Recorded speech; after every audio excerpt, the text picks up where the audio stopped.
આવે ને આજે સવારે અમારા ઉપાધ્યાયમાંથી નીકળીને પણ અવાજ નહીં આપણું લાઈવ સાહેબ જ છે બાકી શ્રી ફરમાવી રહ્યા છે કે જે વાત કરે છે એને સાંભળજો તો આપણો અવાજ છેક સુધી પહોંચશે.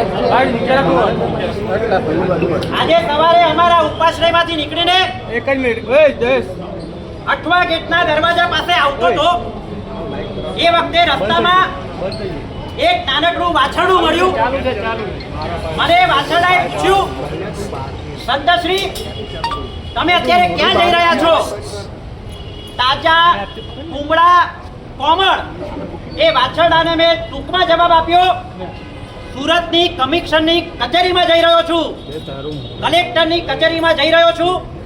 ત્યારે એ વાછરડાએ કીધું, છેક કલેક્ટરની કચેરી સુધી જાઓ, તમને તો ત્યાં પ્રવેશ મળી જશે. અમારા જેવા મૂંગા, અબોલ, લાચાર, પરાધીન આ જીવોને એ જગા ઉપર પ્રવેશ નથી મળતો.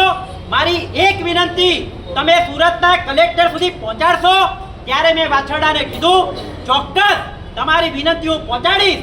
અને ત્યારે એ વાછરડાએ કીધું, આજથી 75 વર્ષ પહેલા જ્યાં સુધી ભારતને આઝાદી નથી મળી ત્યાં સુધી અમારી કતલ થતી હોય તો અમે મન બનાવતા હતા.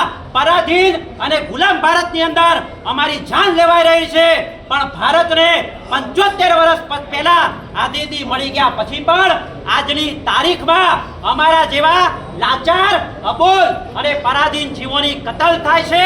એક ઝડપી પોલીસ સુધી, કમિશનર સુધી, ગવર્મેન્ટ સુધી એટલી જ પહોંચાડજો. અમે કોઈનું કશું જ બગાડ્યું નથી અને છતાં પણ અમારી કતલ થાય છે. કમસે કમ અમારા જાનની ભીખ માંગવા માટે તમે ત્યાં જઈને વાત કરજો.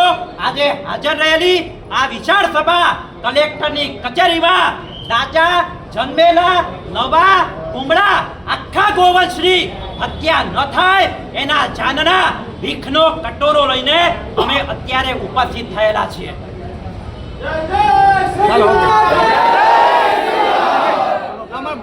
આજનો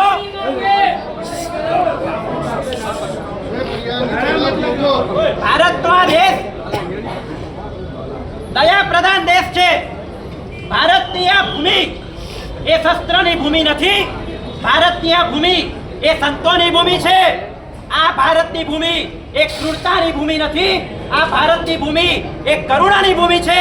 અને આગળ વધીને દેશના માનનીય વડાપ્રધાન નરેન્દ્ર મોદીજી જે શબ્દ બોલ્યા હતા એ શબ્દ આજે અહીંથી રિપીટ કરવા માંગુ છું. ભારતની આ ભૂમિ એ યુદ્ધની ભૂમિ નથી. ભારતની આ ભૂમિ એ બુદ્ધની ભૂમિ છે. જીવદયાના સંસ્કારો, જીવોને બચાવવાના સંસ્કારો ભારતના રગે રગની અંદર ભણાયેલા હોય છે. અહીંયા માણસ સવારે ઉઠે, ગાયને ઘાસ નાખવા જાય છે, લોટ લઈને કીડીના કરિયાળાઓ પૂરવા માટે જાય છે, કબૂતરને દાણા નાખતા હોય છે, કાગડાઓને ગાંઠિયા નાખતા હોય છે. અને આગળ વધીને આ ભારતની ભૂમિમાં બહેનો જ્યારે રસોઈ બનાવવા માટે ચૂલો પ્રગટાવે અને પહેલી રોટલી ઉતરે એ પહેલી રોટલી કૂતરાની રોટલી હોય છે અને છેલ્લી રોટલી ઉતરે એ ગાયની રોટલી હોય છે.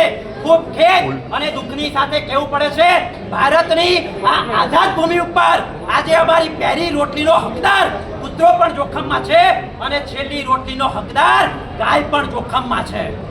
ખેડૂત એ જગતનો તાત કહેવાય છે.